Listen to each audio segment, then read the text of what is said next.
Graça e paz. Bom poder começar uma série falando sobre família. Nós vivemos época em que a família tem sido o grande alvo do inimigo das nossas almas e o que ele mais quer é destruir toda e qualquer família. Ele quer conflito, ele quer confusão, ele quer confundir as mentes, quer confundir os papéis, ele quer realmente que a gente viva não como uma família, mas como um bando. E hoje nós estamos nessa primeira mensagem. Hoje nós vamos falar sobre a família, como Deus planejou. Semana que vem, como pode haver harmonia num lar onde habita pecadores. 2 pecadores, mais uns pecadorzinhos, filhos, né? Como é que pode haver harmonia? E a palavra de Deus nos dá soluções para essas situações. Dia 15... vai ser o irmão Gomides que vai pregar, e ele vai falar, estou pronto para quê? Será que eu estou pronto para casar? Será que eu estou pronto para deixar a casa dos meus pais? Será que eu estou pronto para namorar? Então, ele que vai dizer isso. Depois nós vamos ver perigos que rondam o casamento, e na última, dia 29, celibato e a graça de Deus. Será que sozinho eu sou uma pessoa incompleta? Será que se eu não tiver ninguém, eu vou ser infeliz? É isso que nós vamos conversar no último domingo. Mas hoje nós vamos falar sobre família como Deus planejou. Vamos ler esses 2 textos. Gênesis capítulo 1, 26 a 28, e depois capítulo 2, de 15 a 25. Vamos nos pôr de pé em reverência à palavra de Deus. Gênesis capítulo 1, 26 a 28. O texto nos diz assim. Todos acharam? Então disse Deus: façamos o homem à nossa imagem, conforme a nossa semelhança. Domine ele sobre os peixes do mar, sobre as aves do céu, sobre os grandes animais de toda a terra e sobre todos os pequenos animais que se movem rente ao chão. Criou Deus o homem à sua imagem, à imagem de Deus o criou, homem e mulher os criou. Deus os abençoou e lhes disse: sejam férteis e multipliquem-se, encham e subjuguem a terra. Dominem sobre os peixes do mar, sobre as aves do céu e sobre todos os animais que se movem pela terra. Agora, capítulo 2, 15 a 25. Capítulo 2, 15 a 25. Os versos dizem assim: o Senhor Deus colocou o homem no jardim do Éden para cuidar dele e cultivá-lo. E o Senhor deu ordem ao homem: coma livremente de qualquer árvore do jardim, mas não coma da árvore do conhecimento do bem e do mal, porque no dia em que dele comer, certamente você morrerá. Então o Senhor Deus declarou: não é bom que o homem esteja só. Farei para ele alguém que o auxilie e lhe corresponda. Depois que formou da terra todos os animais do campo e todas as aves do céu, o Senhor Deus trouxe ao homem para ver como esse lhe chamaria. E o nome que o homem desse a cada ser vivo seria o seu nome. Assim, o homem deu nome a todos os rebanhos domésticos, às aves do céu e a todos os animais selvagens. Todavia, não se encontrou para o homem alguém que o auxiliasse e lhe correspondesse.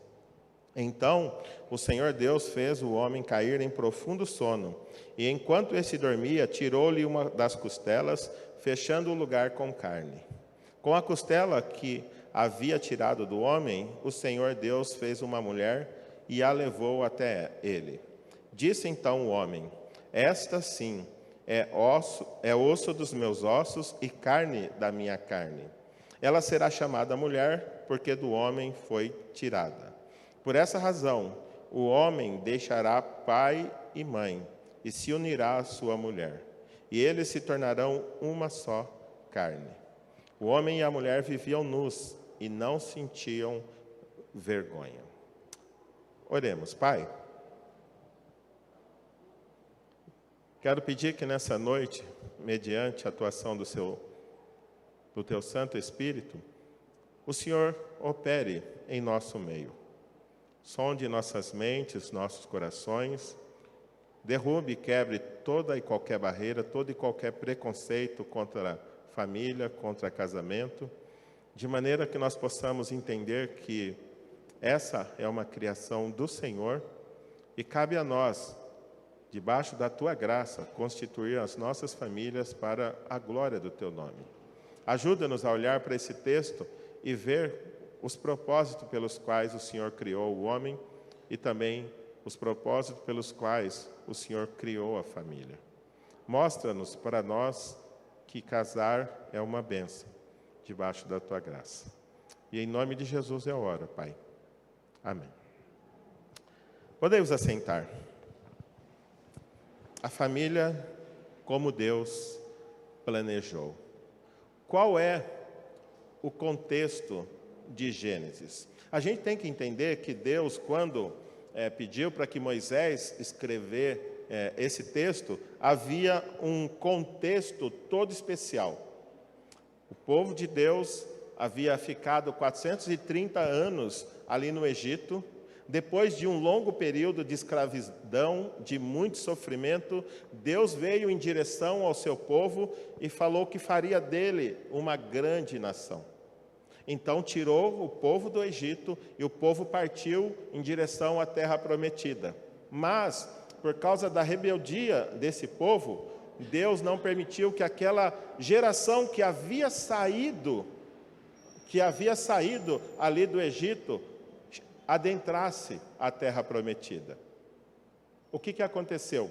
Por causa do pecado daquela geração, ele disse que trocaria toda aquela geração. E por isso eles demoraram 40 anos. Então, daqueles que saíram do Egito, quando Moisés pediu para que 12 espias fossem até Canaã, espiasse Canaã e voltasse com relatórios, 10 espias voltaram com relatório negativo. Não, nós não vamos entrar, nós não vamos conseguir, eles são maiores que nós. Caleb e Josué falaram, vamos, porque o Senhor certamente entregará aquelas nações na nossa terra. Mas os 10 espias com relatório negativo convenceu o povo e o povo não queria seguir para Canaã. Interessante, aquele povo tinha acabado de ver o que Deus havia feito no Egito. As 10 pragas, como zombou dos deuses do Egito, como matou Faraó e todo o exército, como abriu o Mar Vermelho. Mas mesmo assim temeram entrar na terra prometida. Por quê? Porque eles estavam olhando para as suas próprias capacidades e esqueceu quem era o Deus que estava com eles.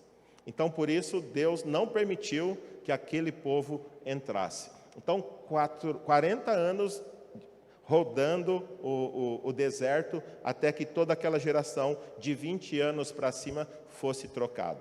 Então, os filhos de 20 anos para baixo, que saíram do Egito, foram os que entraram na terra de Canaã depois de 40 anos.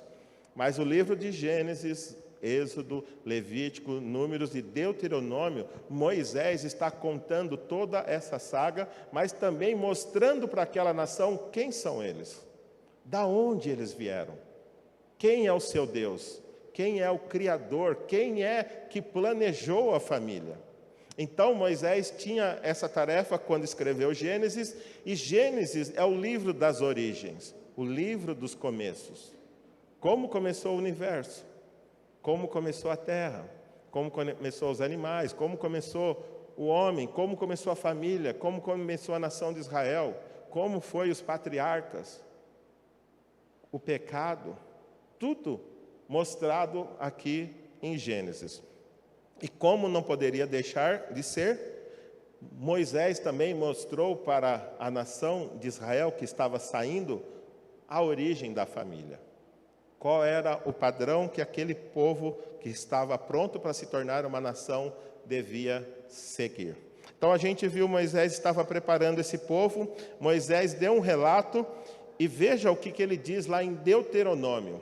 Veja o que ele diz em Deuteronômio capítulo 18, ele fala assim: quando entrares na terra que o Senhor teu Deus te der, não aprenderás a fazer conforme as abominações daqueles povos. Ou seja, O que é o livro de Deuteronômio? É como se fosse a segunda lei. Ele está repetindo as coisas que ele já havia ensinado durante toda aquela jornada. E aí ele está dizendo, vocês estão prestes para entrar na terra de Canaã. Mas quando vocês entrarem lá, não aprendam a fazer as coisas que aquelas nações fazem. Ou seja, ele estava preservando a nação de Israel de se misturar com aquelas nações e adquirir costumes e padrões que não são os padrões de Deus. E aí ele diz assim, não se achará entre ti quem faça passar pelo fogo seu filho ou a sua filha, nem adivinhador, nem prognosticador, nem agoureiro, nem feiticeiro, nem encantador, nem necromante, nem mágico, nem quem consulte os mortos. Pois todo aquele que faz tal coisa é abominação ao Senhor, e por estas abominações o Senhor teu Deus as lança de diante de ti. Perfeito serás para o Senhor teu Deus, porque estas nações que há de possuir, ouvem os prognosticadores e adivinhadores, porém a ti o Senhor teu Deus não permitiu tal coisa.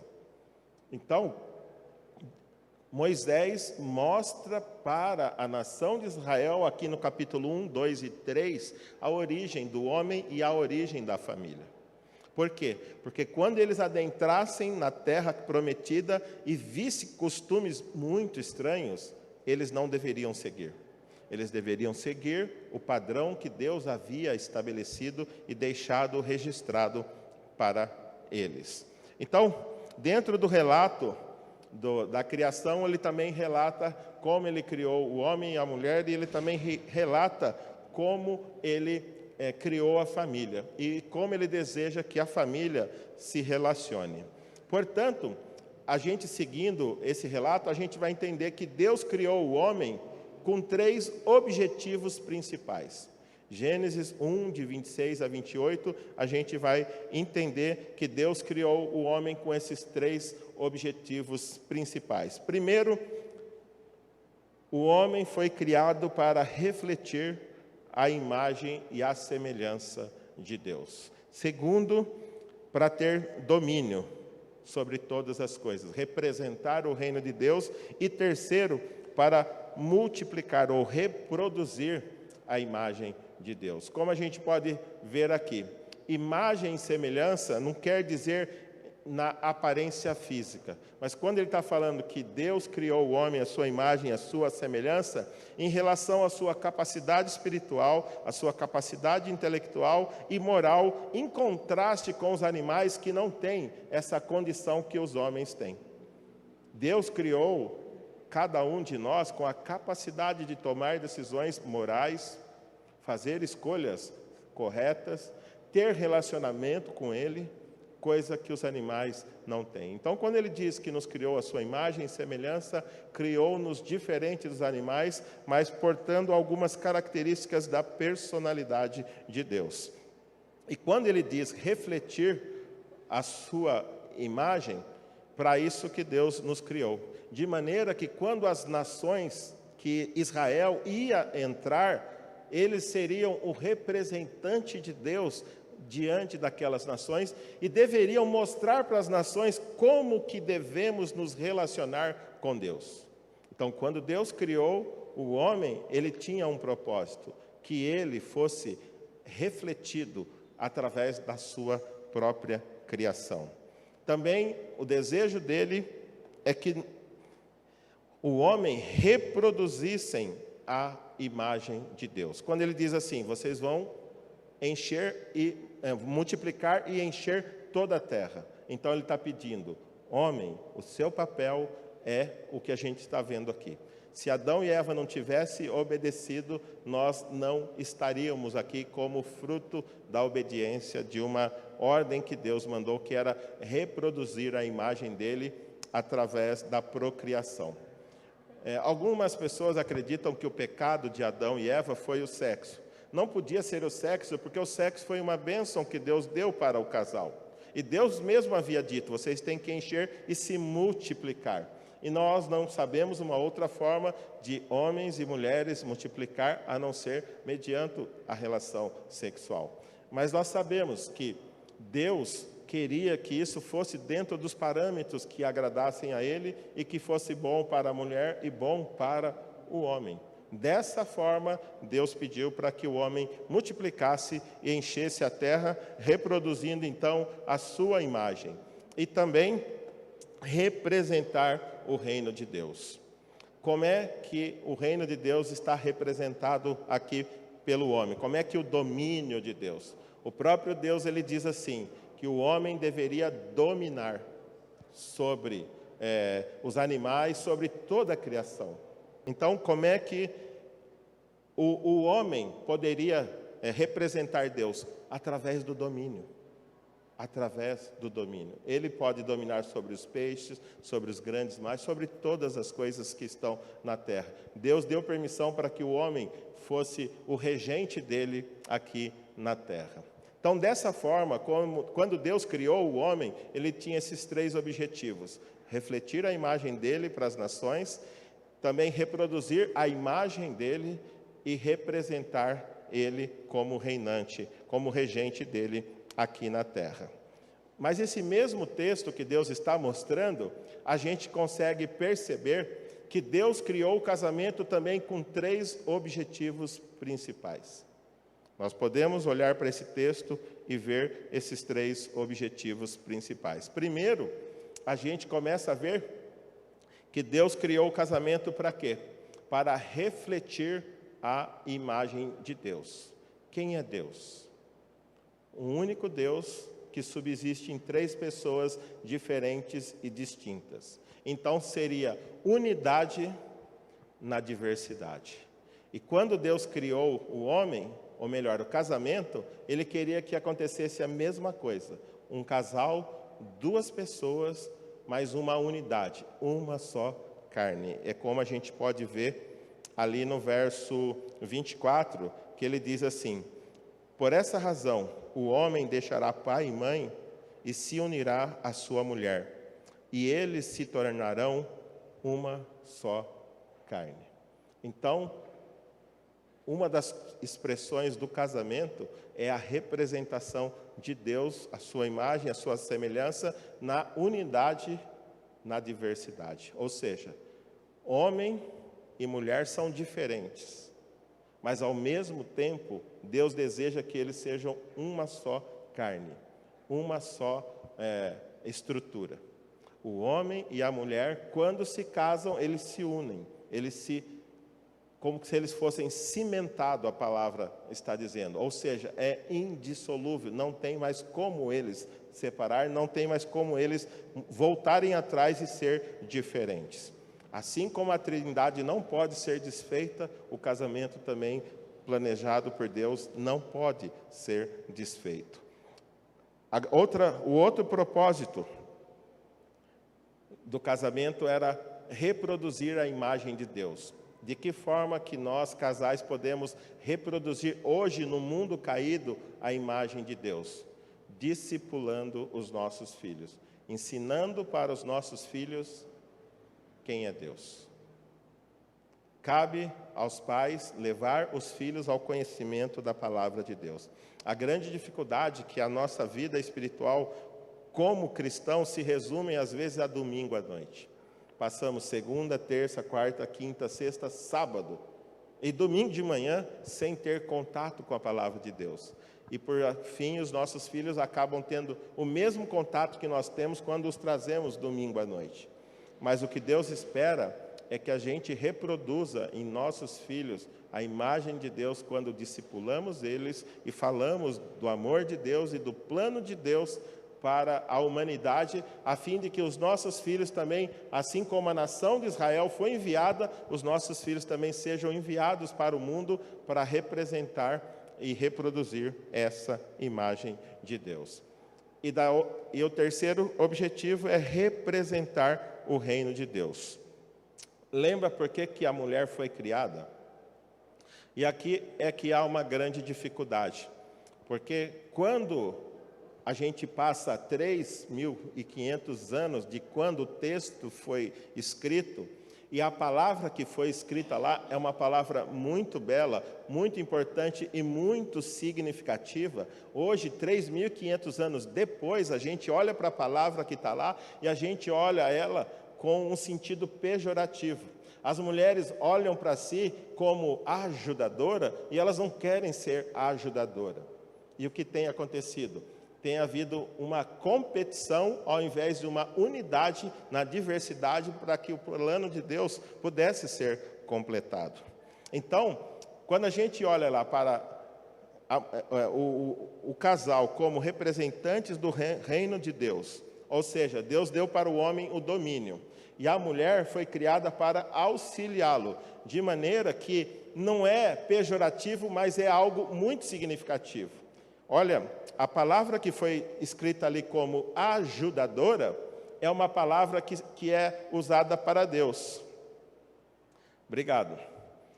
Uma palavra que é usada para Deus. Quando a gente vai ali para Salmos, muitas vezes a palavra lá diz assim: e o Senhor é o nosso ajudador, ou o nosso auxiliador. Será que é pejorativo para Deus chamar Ele de ajudador? Será que nós diminuímos Deus quando chamamos Ele de auxiliador? O que vocês acham?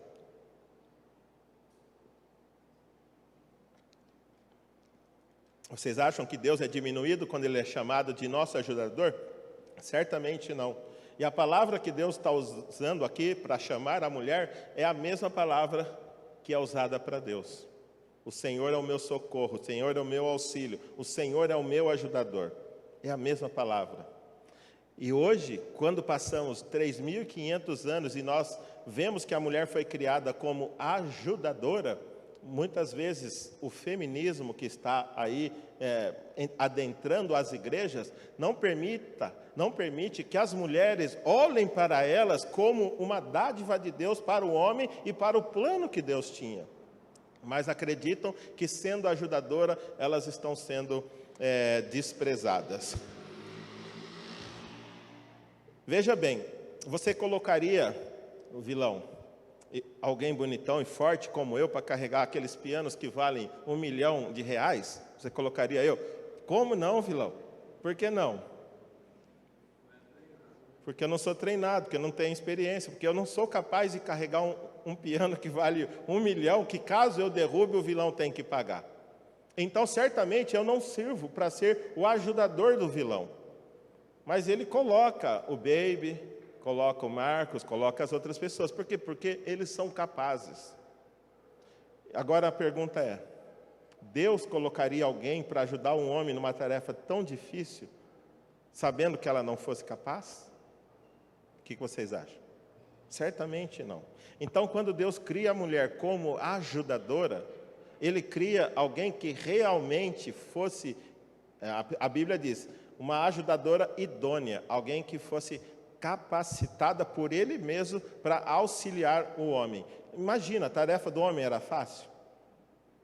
Hoje, a gente vê e diz que o homem está evoluindo, mas o homem não está evoluindo. O próprio texto que a gente leu diz que Deus trouxe todos os animais para que Ele colocasse nome. E o nome que Ele chamasse, esse seria o nome de cada espécie. Olha a capacidade mental, intelectual de Adão de dar nome para todas as coisas. E a tarefa que ele tinha, cuidar do jardim e todas as demais coisas, dominar sobre todas as coisas, era muito grande.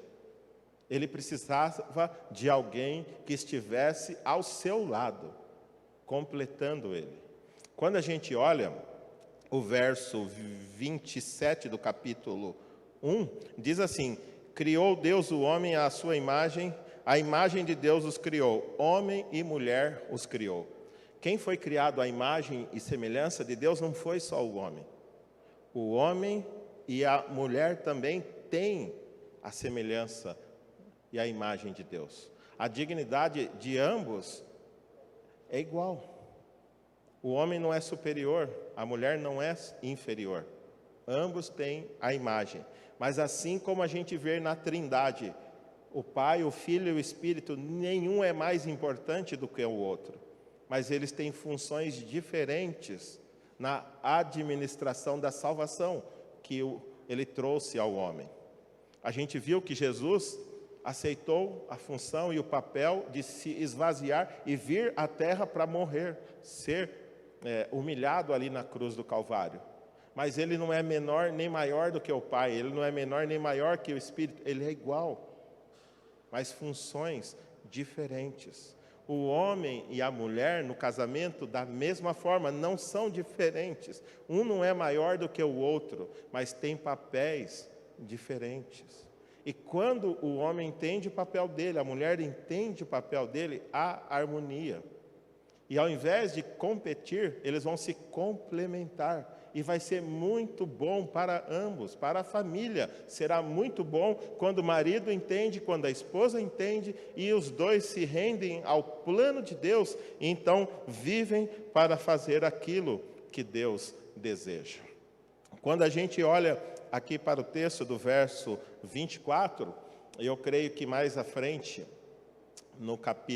na terceira mensagem, o Gabriel vai tratar um pouco melhor sobre isso, mas diz assim, por essa razão, né?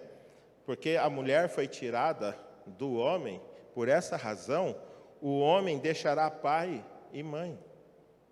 E a gente vê hoje muito, como eu falava hoje pela manhã, o relacionamento mais profundo que o ser humano pode ter e experimentar é de marido e mulher.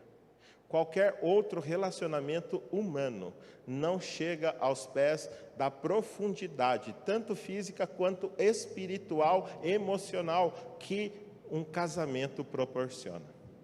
Você pode ter qualquer outro relacionamento, mas nunca será tão perfeito quanto o relacionamento que Deus planejou para homem e mulher. E aqui diz, deixará pai e mãe, ou seja, cortará outros relacionamentos que havia antes, no sentido, não é que ele vai abandonar e nunca mais ter relacionamento, mas até então o relacionamento principal do filho era com o pai, era com a mãe, era com os irmãos. Mas a partir do casamento, o relacionamento principal do homem é com a sua esposa.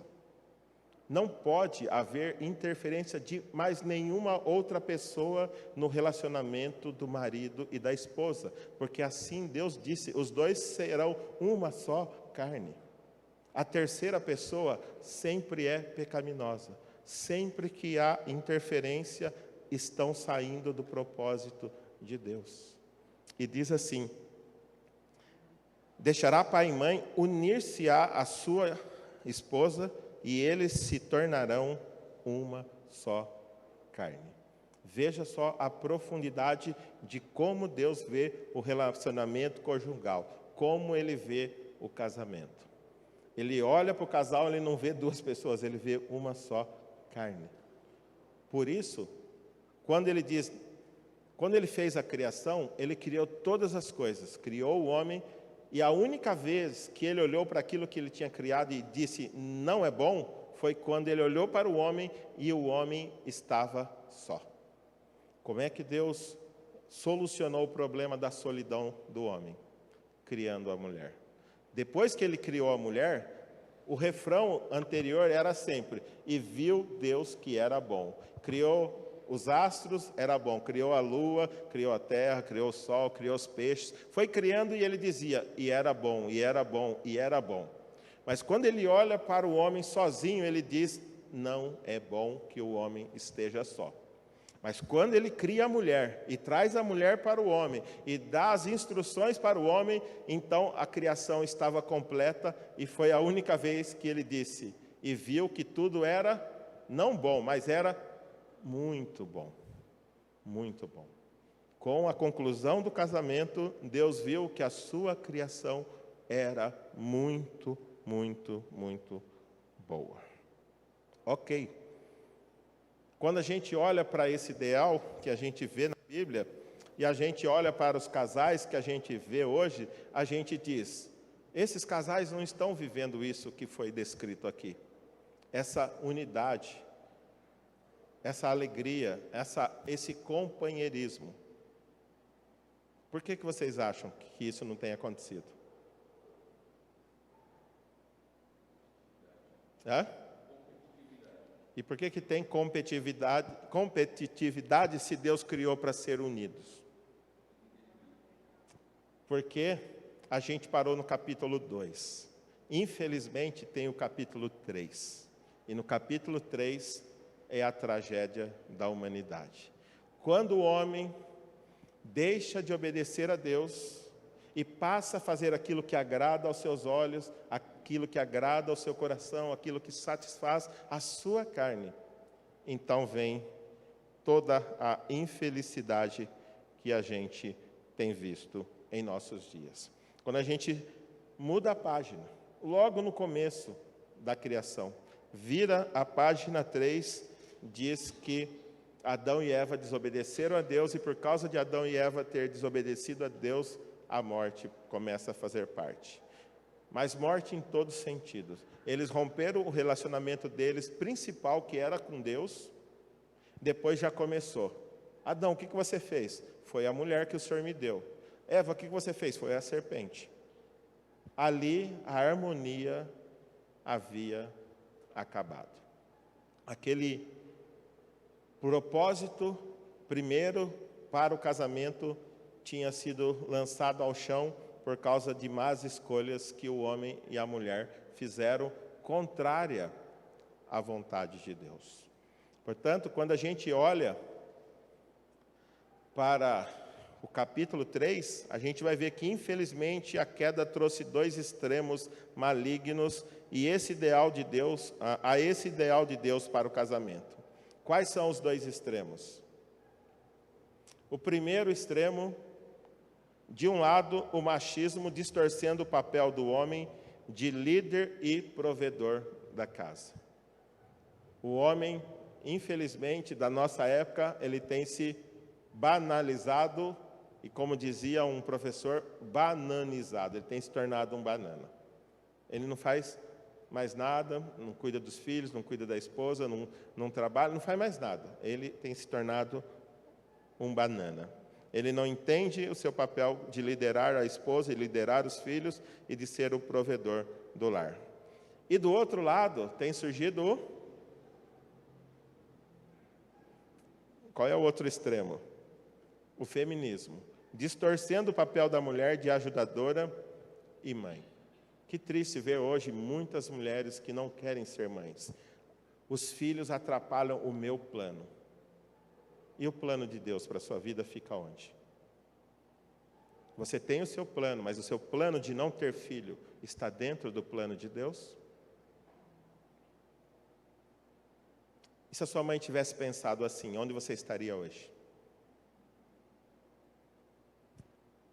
Eu ouvi um pastor dizendo esses dias que na época de Moisés, e um pouco depois, tinha um Deus chamado Moloque. Um Deus que prometia prosperidade de que forma? Se você chegasse lá e sacrificasse o seu filho para ele, o Deus Moloque, algumas imagens, parece um homem sentado com as mãos assim, e aqui é um forno. Então a pessoa chegava, imagina, pegar um bebezinho e jogar ali dentro, oferecendo ao Deus Moloque, a fim de ter prosperidade. Qual é o Deus Moloque dos nossos dias? O aborto.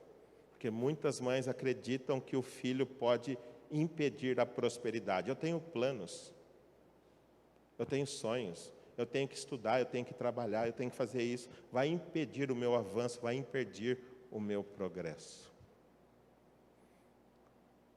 E quem tem feito isso? Um movimento chamado feminista, que tem levantado a mulher contra o ideal de Deus para a vida dela. E a gente nunca viu tantas mulheres mal resolvidas, tantas mulheres em depressão, tristes, e elas não sabem por quê, porque estão contra o plano original de Deus. É certo que algumas mulheres, como nós vamos ver no último dia, é certo que Deus separou algumas para o celibato, e é um dom.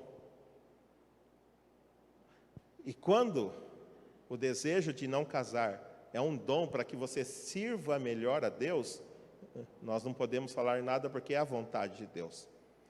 Mas quando você não deseja ter filhos, porque você, na sua mente, filhos atrapalharia o seu avanço, você está pecando contra Deus.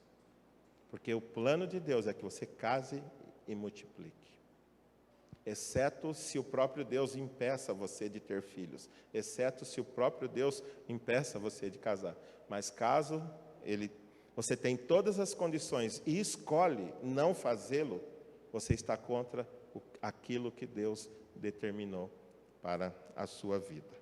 Então, quando a gente olha para o nosso mundo, de um lado, os ogros querendo dominar e bater nas mulheres. Do outro, as feministas se levantando e querendo peitar os homens. E aí a gente vê o caos instalado na sociedade. Homens e mulheres que não se entendem, porque um se levanta contra o outro, um querendo dominar o outro. E ali, em Gênesis capítulo 3, já dizia isso, que o desejo da mulher seria para com seu marido, e ele ia querer dominar, mas ela não ia querer se sujeitar. Deus já tinha descrito isso. Isso é muito e muito triste. Mas graças a Deus, faltou o texto ali, ó. Salmo 33, 20 diz assim: nossa alma espera no Senhor, nosso auxílio e escudo. Lembra quando eu falei que a mulher é auxiliadora? É a mesma palavra que diz para Deus. Deus é o nosso auxiliador. Então, para a mulher seria uma honra ser auxiliadora do marido. Agora, o que significa submissão? Submissão, Deus deu uma missão para o homem. Vocês podem ver que Deus já havia dado uma tarefa para o homem antes da mulher ser criada. Depois ele cria a mulher e ele diz para que ela auxilie ele. Acho que ele não estava sendo muito capaz. E os homens podem ver que muitas vezes se a mulher não dá um toque, eles não fazem. Então, por isso que ele criou a mulher, para ver se a mulher ela é auxiliadora, ela é capaz de encorajar o homem a continuar. Então, não é pejorativo, porque assim como o Senhor é auxiliador nosso, a mulher foi dada como esse auxílio. Então, quando a mulher é chamada de auxiliadora, ela devia ficar contente. Porque ninguém coloca outra pessoa para auxiliar, colocando em risco um grande plano. E o grande plano de Deus estaria em risco se a mulher não fosse capaz de fazer o que ela foi criada para fazer. Acabar com a solidão do homem, corresponder a ele e auxiliá-lo na regência da terra. Então veja, não é pouca a tarefa e a missão da mulher. Por que é submissão? Porque já tinha uma missão para o homem, e a missão da mulher está debaixo dessa missão que Deus deu para o homem, que é de ajudar o homem a cumprir a missão dele. A dificuldade é quando a mulher tem uma missão, ou melhor, o homem tem uma missão, a mulher não entende e ela quer uma missão paralela. Aí o homem não faz a dele porque está faltando auxílio, e ela também não faz a dela, porque Deus não criou ela para isso, criou ela para auxiliar o homem. E aí fica a dificuldade. Como os casais seriam mais felizes se entendessem o papel de cada um, debaixo da graça de Deus, cada um se dispusesse a fazer aquilo para o que Deus chamou. Pergunta é para a mulher: você acha que Deus pediria alguma coisa para você que é filha dele, para que te prejudicaria? O que vocês acham, mulheres? Deus pediria algo que prejudicaria vocês, que diminuiria vocês, que desprezaria, humilharia vocês? Vocês acham que Deus faria isso? Ah, mas os homens fazem isso. Aí é problema deles, porque Deus vai acertar a conta com eles. Mais cedo ou mais tarde, pode ter certeza que Deus vai acertar a conta com eles. Hoje, o movimento diz que a Bíblia é machista, mas quando você vai lá para o capítulo 3 de Pedro, diz assim, que se ele não tratar bem a esposa dele, as orações dele são impedidas. Que machismo é esse? Que se o homem não for amoroso e não estiver com a sua esposa, Deus interrompe as orações dele. A Bíblia, ela não é nem machista e nem feminista. Ela é justa. Coloca os dois em pé de igualdade, só que dá papéis diferentes para eles. O homem tem o seu papel, a mulher tem o seu papel, e ambos, fazendo o seu papel, estarão glorificando a Deus e sendo plenamente satisfeitos. A questão é, A queda trouxe desastre para o casamento, mas Deus, por sua graça, providencia solução. Graças a Deus por sua misericórdia derramada sobre nós, que nos dá seu Santo Espírito, a fim de que, por meio dele, sejamos restaurados para Deus e capacitados a viver o ideal planejado para Deus. Se deixar eu viver por mim mesmo, eu só vou fazer coisa errada. Se deixar minha esposa viver por ela mesma, ela só vai fazer coisa errada. Por isso que Deus deu o Espírito. E o texto diz assim: por isso digo, vivam pelo Espírito, e de modo nenhum satisfarão os desejos da carne. Pois a carne deseja o que é contrário ao Espírito, e o Espírito o que é contrário à carne. Eles estão em conflito um com o outro, de modo que vocês não fazem o que desejam. Mas se vocês são guiados pelo Espírito, não estão debaixo da lei. A única forma de nós voltarmos ao ideal, voltarmos ao começo, é quando o Espírito de Deus nos dirige. Porque quando a carne nos dirige, certamente nós nos afastamos de Deus, nos afastamos do nosso cônjuge, nos afastamos do ideal de Deus. A única forma de a gente se ver feliz no casamento é quando a gente permite que Deus reine em nosso coração e a gente se submete à vontade dEle. Como é que a gente pode olhar para esses textos de Gênesis e aplicar para o nosso dia? Primeiro, devemos proteger a imagem de Deus como casal. Cada casal deve proteger a imagem que foi refletida em vocês. Os dois são uma só carne. E aí vem os desdobramentos. Primeiro, cultivando a unidade, apesar e por causa da nossa diversidade. Nós somos diferentes. Homens são diferentes das mulheres. Homens têm desejos diferentes das mulheres. Homens buscam interesses diferentes das mulheres. Mas cabe aos homens buscar unidade, mesmo tendo essa diversidade. Deus nos criou de maneira diferente. Deus estabeleceu dessa forma. Seria muito fácil um monte de robozinho, todo mundo pensando e querendo a mesma coisa. Mas Deus nos criou com personalidades diferentes. Mas cabe a gente entender que nós fomos criados não para nós mesmos. Para quem que nós fomos criados? Para Ele. Para Ele. Quando eu entendo isso, eu vou procurar viver para Ele. A grande dificuldade dos casais é que cada um vive para si. Quando o casal entender que vivendo para Deus serão mais felizes, a situação pode mudar. Mas enquanto cada um viver para si, a guerra vai permanecer. Priorizando o relacionamento marido-esposa acima de todos os outros relacionamentos humanos. Lembra que eu disse, o texto afirma assim: os dois vão se unir e ser uma só carne. Se eu priorizar qualquer um de vocês acima da Andréia, pode ter certeza, é desastre, ansiedade, insatisfação, estagnação. E se a Andréia priorizar qualquer relacionamento acima de mim, a mesma coisa. A mesma coisa. Não é vontade de Deus que eu tenha, ou seja mais próximo de qualquer outra pessoa do que com a Andréia. Não é vontade de Deus que a Andréia seja mais próximo de qualquer pessoa do que eu. Qualquer pessoa. O desejo de Deus é que a gente seja uma só carne. Terceiro, recusando-se a permitir que terceiros invadam, corrompam ou diminuam a nossa união. Além de eu entender que eu tenho que ser próximo da Andréia, eu tenho que impedir que meus amigos atrapalhem o meu casamento. A Andréia tem que entender isso, ela tem que impedir que as amigas dela atrapalhem o nosso casamento. É isso que Deus espera para um casamento. Se o homem e a mulher não forem próximos, o casamento será infeliz e todo o demais estará arruinado.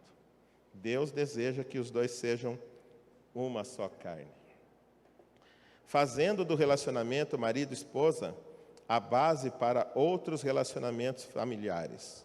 Não deixando, por exemplo, o relacionamento pai-filho tomar preferência sobre ele. Você já conhece casos de que o casal vivia perfeitamente até que o filho nasceu. E o filho vira o ídolo da mãe ou do pai. A mãe não tem mais tempo para o marido porque tem que cuidar do filho. E vice-versa. Os filhos estão chegando, são muito bem-vindos, mas o relacionamento marido e esposa é o principal. É o principal. Depois, cumprindo nossos papéis de liderança amorosa a homens e submissão respeitosa à mulher, como reflexo da igualdade e hierarquia funcional da Trindade. Embora o Pai, o Filho e o Espírito sejam iguais, eles têm papéis diferentes. O marido e a esposa são iguais perante Deus, mas eles têm papéis diferentes.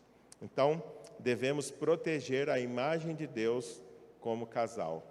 Segundo, devemos purificar relacionamentos antes e depois do casamento.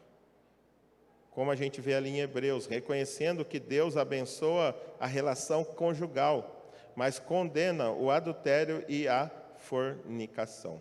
Qual é a diferença de adultério e fornicação? Adultério é por pessoas casadas, fornicação por pessoas solteiras. Mas Deus abomina. Por isso que você tem que pensar, mesmo antes do casamento e depois do casamento, que Deus tem alguém especial para você. E segundo, não permitindo que a sensualidade e imoralidade estrague a pureza de um para o outro e de ambos para Deus. O sexo no casamento não é portas abertas e vale tudo. Também Deus estabeleceu os limites naturais. E a gente deve pensar muito bem nisso.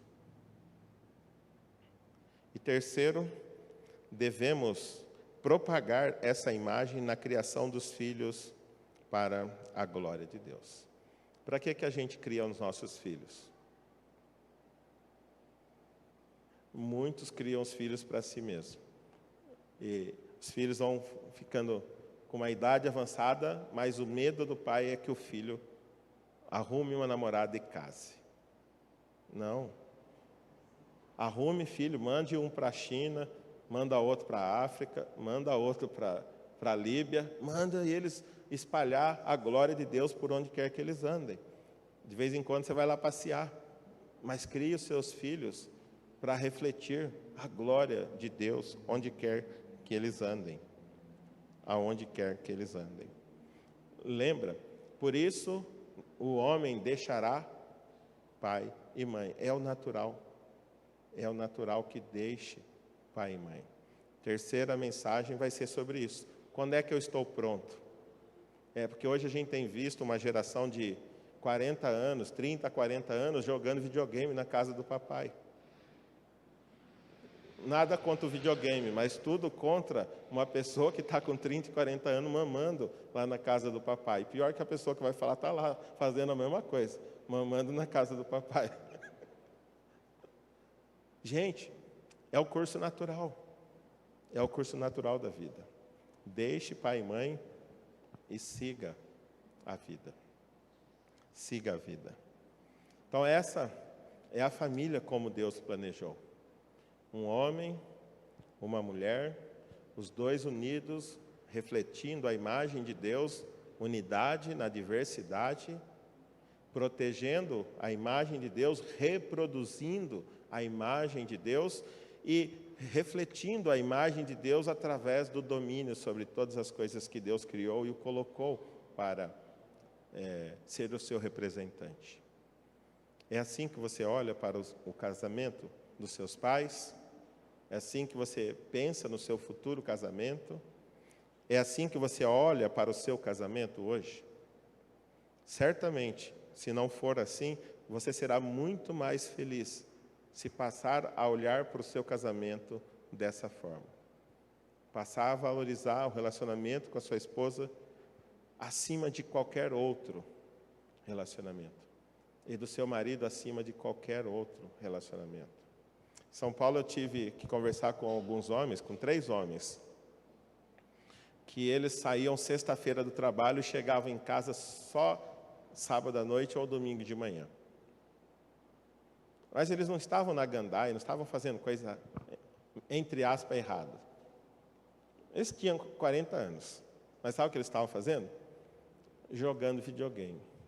Eles saíam sexta-feira à tarde do trabalho, cada semana era na casa de um. Imagina eu, o Fernando e o Carlinhos. E o Rogério. Imagina, nós. Saímos sexta-feira do trabalho, uma sexta-feira a gente vai na casa do Rogério. Aí a Cris fica ligando. Patrícia, ele está aí? Ah, está aqui, né? Estão lá na televisão jogando videogame.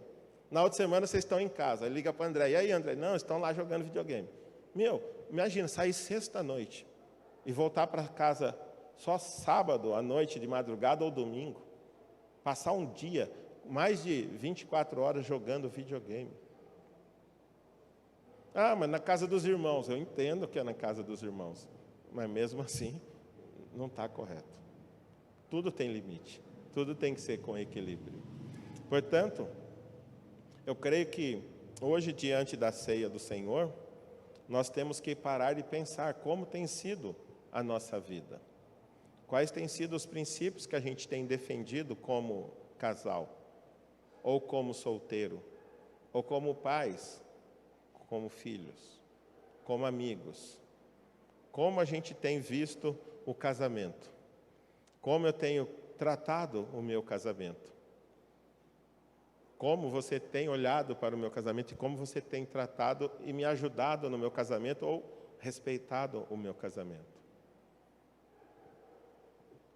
Eu creio que a ceia ela só foi instituída porque nós somos pecadores. Se a gente não fosse pecador, a gente não estaria aqui e essa ceia não teria sentido para nós. Mas ela só tem sentido porque a gente está lá no capítulo 3 de Gênesis.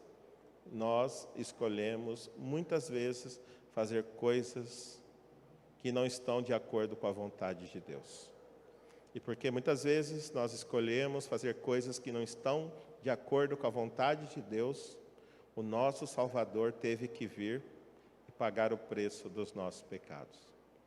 E hoje ali na ceia, naquela mesa, está representado o corpo dele, que foi partido ali na cruz do Calvário, por causa dos nossos pecados. Representado o sangue dele que foi derramado por causa dos nossos pecados. E talvez o nosso maior pecado esteja sendo dentro de casa, no nosso relacionamento conjugal. A gente não se dobra à vontade de Deus para o nosso casamento. A gente não quer aceitar que Deus tem o melhor para o nosso casamento e a gente quer impor aquilo que a sociedade está impondo para nós como famílias. Lembra que por que Gênesis, por que o Pentateuco está escrito? Para mostrar para a nação de Israel que ia entrar numa terra onde os costumes lá não eram os costumes aprovados por Deus. E Deus fez Moisés repetir em Deuteronômio falando, essas nações estão sendo expulsas porque elas fazem isso, isso, isso, isso. E se vocês fizerem isso, isso, isso, isso, vocês também vão ser expulsos. E como aconteceu? A Síria entrou e arrebentou uma das tribos de Israel, a nação do norte, e depois Nabucodonosor veio e arrasou a tribo do sul. Por quê? Porque eles faziam o mesmo que as nações ao redor faziam. Então, hoje a ceia do Senhor é o momento onde eu e você podemos, de maneira séria, olhar para Deus e dizer, Deus, me perdoa. O Senhor morreu por mim e eu não tenho honrado o seu sacrifício. Eu não tenho dado muita importância, muito valor para o seu sacrifício e eu tenho vivido a minha vida e tomado as minhas escolhas, seguido os meus caminhos. Mas hoje eu quero olhar diferente para aquilo que o Senhor tem me ensinado. Eu quero valorizar mais o meu casamento. Quero valorizar mais o meu cônjuge. mais a minha esposa, mais o meu marido, quero valorizar mais o meu lar. Estamos começando hoje, é o primeiro dia do mês de maio. A gente recebeu aí uma revista, quem tem a revista aí? E a revista é uma proposta para a gente fazer 31 devocionais durante o mês de maio, um para cada dia. Tem um pequeno texto, tem uma pequena meditação e uma oração. O ideal é incentivar que a gente se reúna. Eu ainda não fiz hoje foi um dia corrido, mas eu espero chegar hoje à noite e ainda fazer com a minha família e todos os dias, e eu espero que vocês também façam isso. Eu creio que só Deus pode mudar o estado do nosso relacionamento. Ninguém mais pode mudar, só Deus. Mas hoje pode ser o começo. Diante da mesa do Senhor, você pode reconhecer que não tem sido fiel àquilo que Deus tem pedido para você. E você hoje pode assumir um compromisso de ser diferente. Vamos orar.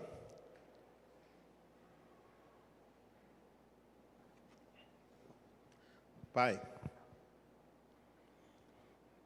diante de tudo isso que nós ouvimos hoje a respeito do propósito que o Senhor tem para o casamento, eu quero, junto dos meus irmãos, pedir perdão a Ti, porque muitas vezes a gente olha para o casamento como um meio da nossa satisfação. E assim a gente não acaba glorificando o Senhor. E eu quero pedir perdão a Ti. E eu quero pedir que o Senhor ajude a mim como marido e a cada um dos homens que aqui estão, que o Senhor nos fortaleça, para que a gente possa liderar a nossa esposa com amor. Ajuda-nos a entendermos plenamente o nosso papel e a cumprirmos ele.